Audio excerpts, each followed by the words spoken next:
I am so tired of this HOA crap. Me and my family have rented the same house for 7 years.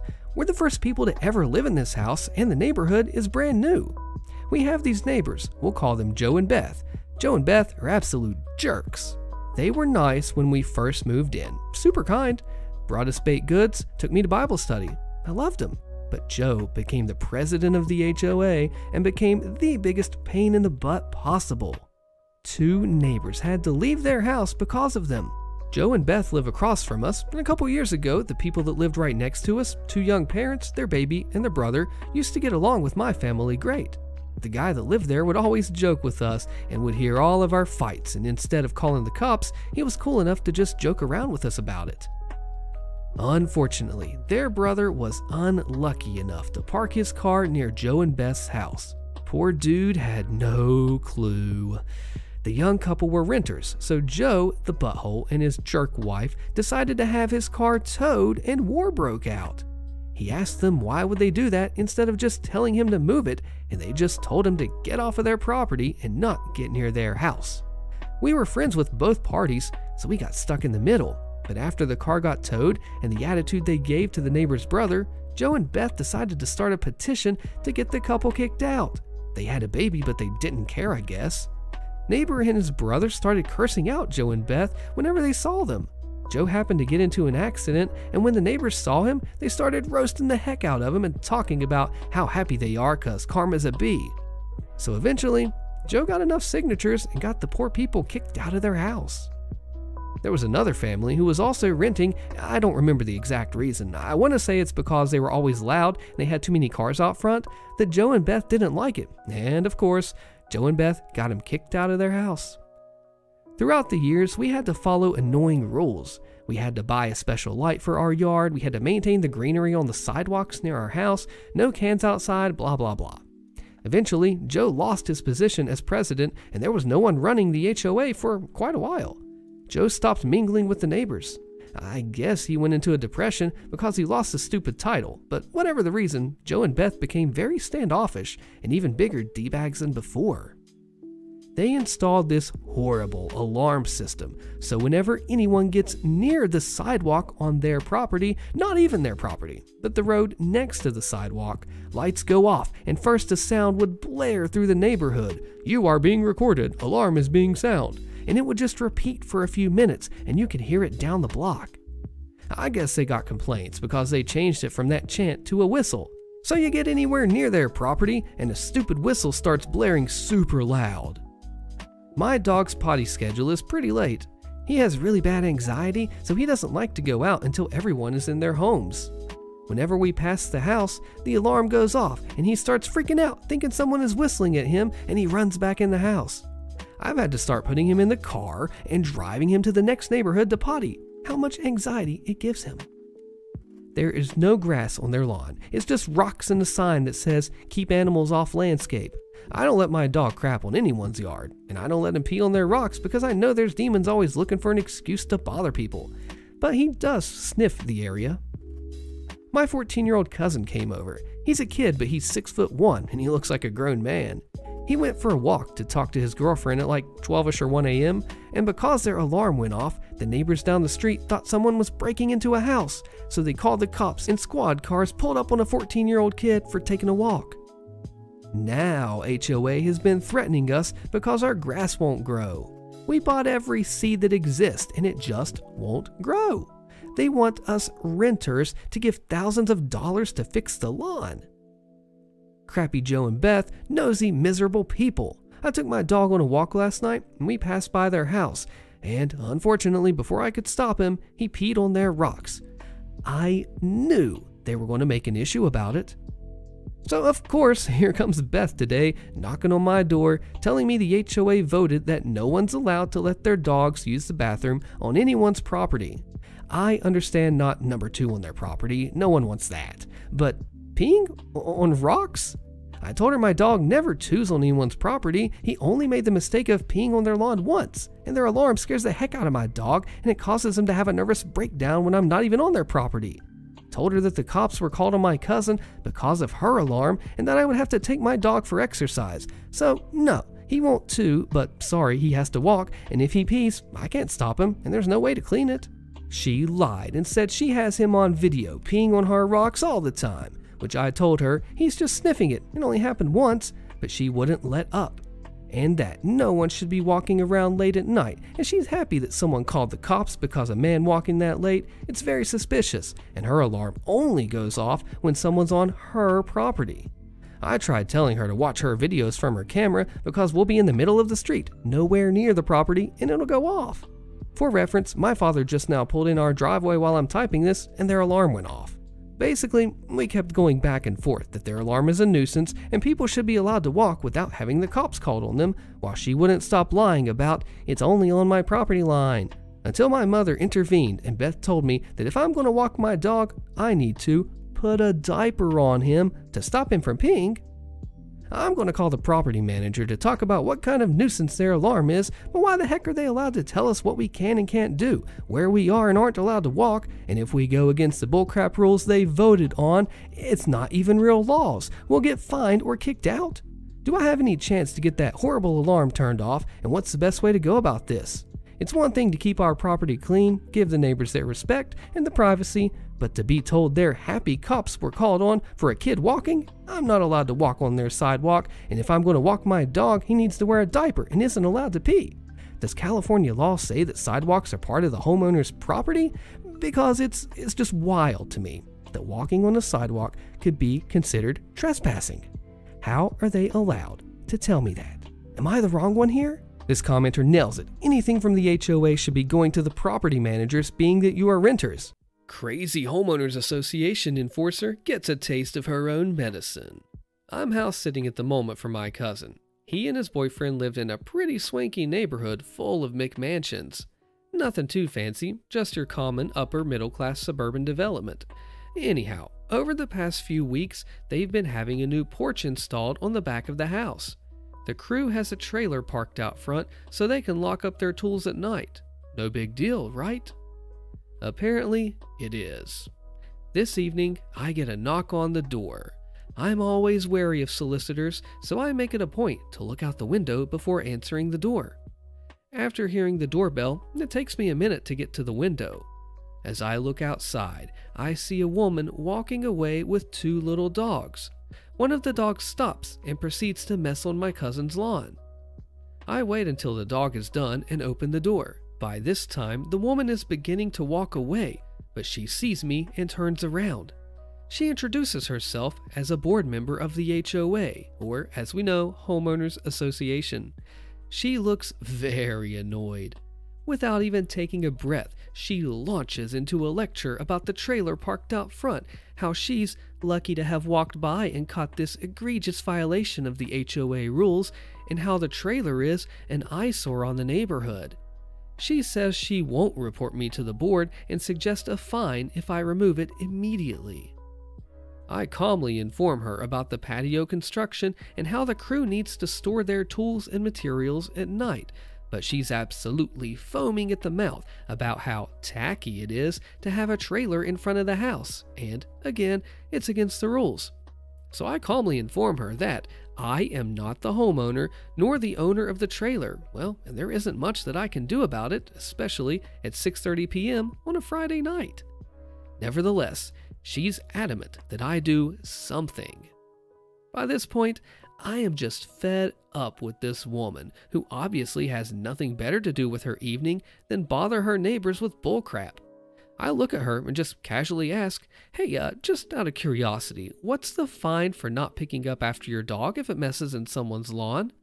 I tell ya, the look on her face at that point was classic. She stuttered for a minute before telling me that she would have to look into that, and I told her I'd be grateful if she did, because my cousin has been suspecting a neighbor of letting their dog mess in his lawn, so he set up a video camera in the window to catch the culprit.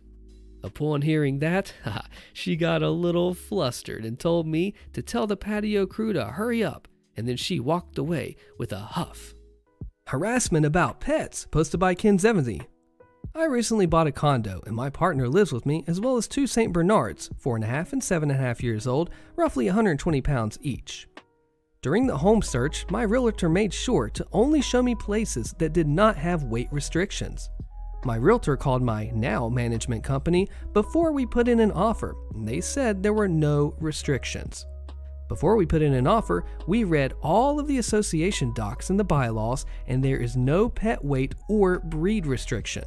The only real animal restriction is that you can't own chickens and pigs and stuff like that. When we first moved in a couple months ago, I took one of my dogs for a walk, and I saw that someone outside who introduced herself as the president of the board. My dog was very polite, and he sat there while we talked for a few minutes. She told me that there was a weight limit, and I said, "Hey, my realtor called the HOA and there wasn't one." I meant she called the management company. I didn't realize at the time that the two were different. And she said, "Oh, well, they just want to sell and they don't care." And then told me not to worry and that she's not going to make me get rid of my dog. I was worried for a couple weeks, but nothing came of it. Today, I was walking one of my dogs and left my back gate cracked so you could see inside my apartment just a little bit. Someone walked by and must have spotted my other dog. The person who lives next to me is also a board member, and complained to the board member. Well, I get inside and I settle down from working, and I hear a knock on my door for about a minute. At first, I thought it was someone in the hallway doing something, but then I realized it was actual knocking on my door. I thought it was the neighbor telling me that I accidentally left my gate open, but no, it was the president of the board. She came to essentially berate me and question me about having two dogs. She said that she got complaints, and I asked about what, and she said their size. I asked her, "What's the problem? There are no restrictions, and there were none when I bought the place." She then proceeded to tell me that she spent $3,000 to have the rules changed, and there are weight restrictions now, and kept going on and on about me having two large dogs and how she didn't know about it, but she should know because she's the president of the building. When I bought this place, I didn't have to disclose what animals I had. I only had to list anyone who was going to be living in the condo. After a few minutes of back and forth, I told her that the complaints were ridiculous because only one time has my dog came across someone in the building, and that was her. My dogs do not use the hallways or go into the main areas. We have a private entrance that we go in and out of. We don't bother anyone. She said that the city we live in has weight restrictions and limits of how many animals you can have in a one-bedroom apartment. The limit is 3, and there are no weight or breed restrictions, just no livestock basically. And I told her it was untrue. She then told me my dogs were too big to live in this apartment and they need to live in a home with a yard. Ma'am, if I could afford a single-family home, I wouldn't be in this apartment. I told her my dogs are fine and they get exercise 3 times a day. Then she told me that there are people in wheelchairs, small children, and so on that could be hurt by my dogs. She said that if my dogs were to attack someone, that they could really get hurt. She said people are afraid of big dogs, and I told her that I'm afraid of little yappy dogs that this apartment is full of, but that's my problem and I deal with it myself. She accused me of buying my second dog after we moved in, knowing there was a weight limit. I have had one of my dogs for 4.5 years and the other since last September. I told her that I could prove when I adopted both of my dogs. All of this went on for about 15 minutes, but then she added that she works from home and never hears them, and she wouldn't force me to remove my dogs. I kept asking her, "So what exactly is the problem?" And she didn't have an answer, except that she had complaints about their size. She was very aggressive during this conversation and hardly let me get any words out. So what was the point in this interaction?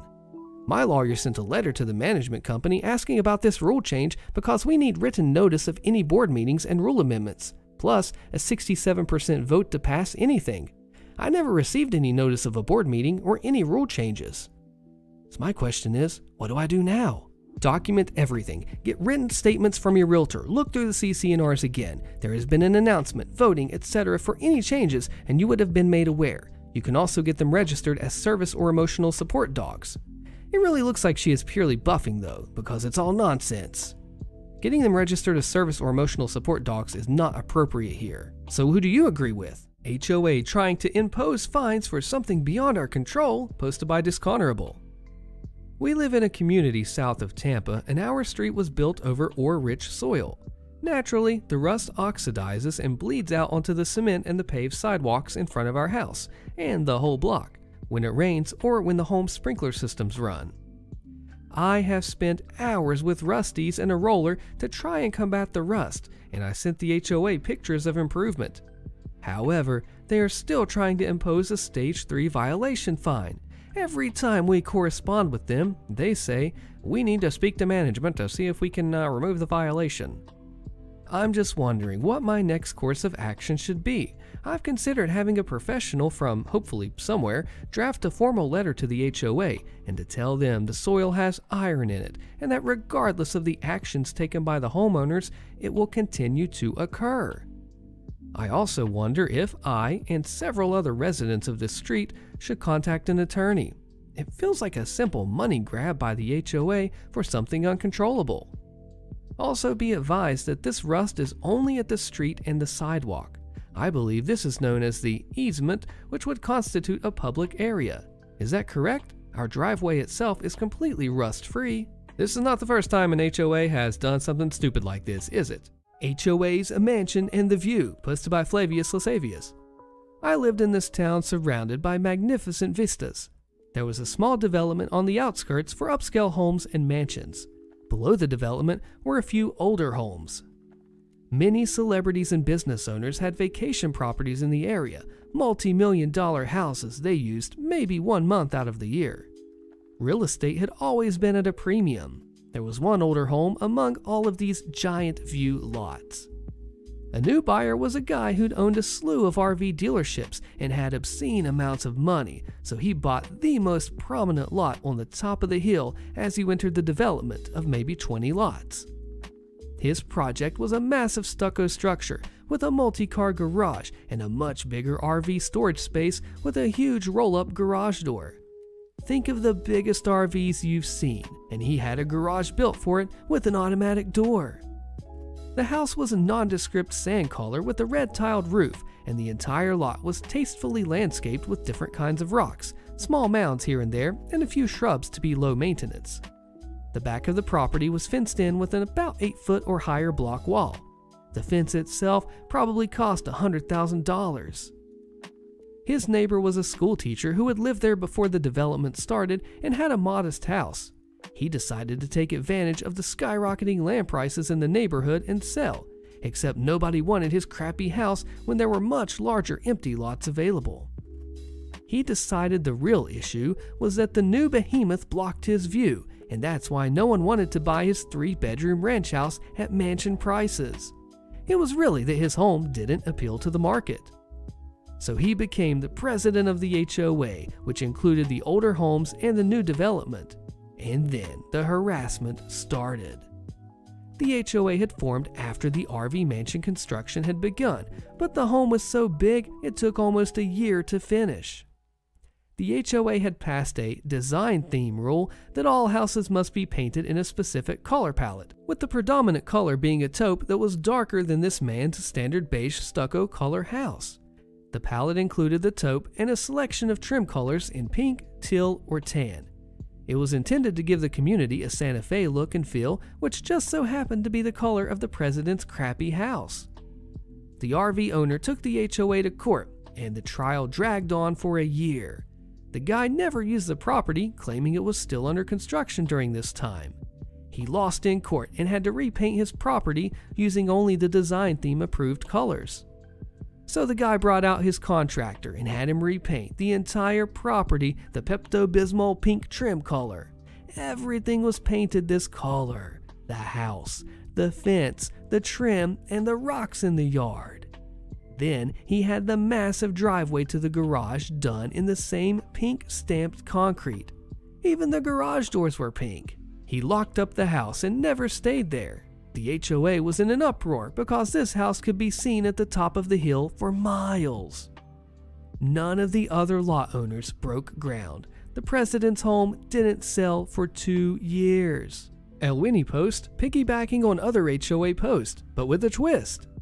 I'm on my HOA's board of directors. Okay, I'm the president. Shoot me. So our governing documents list any external change that requires an application. Fences, sheds, tree removal, things like that. Oh, and flowers, even annuals. The board didn't write the governing docs, the builder did, but we're still legally obligated to uphold them, no matter how ridiculous we find them. We can change them, but number one, it's a big expense. Lawyers want dollars for some reason. And two, we have to get 66% of the homeowners to agree to the change. We can't even get 25 people to a meeting, and we have 230 plus homes. Needless to say, it ain't happening anytime soon. Did I mention the board thinks it's a stupid rule? Unfortunately, we can't just ignore the rule if we don't like it. That can lead to homeowners saying things like selective enforcement and Neighbor Z planted flowers without permission. I don't need permission to build a full-size bird of prey replica in my backyard. So danged if we do, danged if we don't. Unless, in most HOAs, the homeowners can request a variance. If the rule creates an undue hardship, if the homeowner wants to install something in a setback or easement, and so on. The HOA doesn't have to approve it, but the option exists.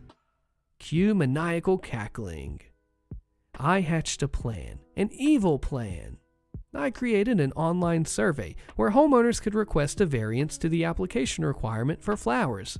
Everyone who signed up received a digital waiver request, which was then forwarded to the board. The reasoning for the variance?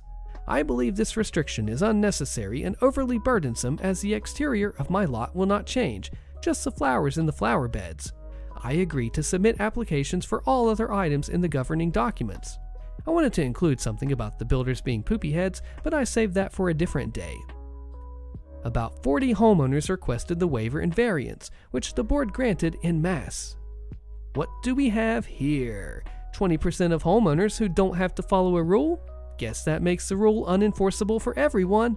Flowers for you and you and you. Please no hate for being on my HOA's board. I realize that HOAs have bad reps for being governed by power-hungry, petty, and noxious Karens, but my board is pretty chill. Just mow your lawn, pay your dues, and bring in your trash cans. This HOA president is fighting for the homeowners. Wow, way to go, man. This entitled Karen tries to get their car out of the tow lot for free. So this story has the entitled man, the man's girl, and a coworker. So this happened a few days ago while I was working security at my local tow lot for my company. This couple came in within minutes of the lobby opening. Karen said, "Hello, can we get some service here?" Even though the lobby just opened, and they walked right up to the help window used by parking enforcement to dispute tickets. So I kindly walk up and tell them, "Hey, I am sorry, but this particular window isn't used by tow lot staff, but window 1 is open." At this point, I get death flared at by the guy, and I simply walk back to my spot to monitor the lobby.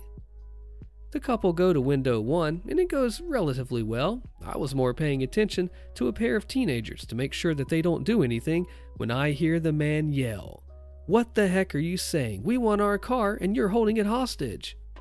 At this point, I begin to move close, just in case. Her car shouldn't have been towed in the first place. She has no tickets. Coworker says, "Sir, the vehicle in question was towed for blocking an alleyway. There was snow on both sides and we weren't blocking crap. I can understand that, sir, but your car wouldn't have been towed if it wasn't blocking the alleyway. Even partially blocking is subject to towing." The girl says, "Honey, let's just get out of here. There's no point arguing." "No, screw that. These jerks stole our car," he says. So I cough to get their attention. "Sir, there are children in the lobby. I'm going to have to ask you to stop swearing and calm down." The entitled man-child Karen turned to me and he tried, and I just say tried, to intimidate me.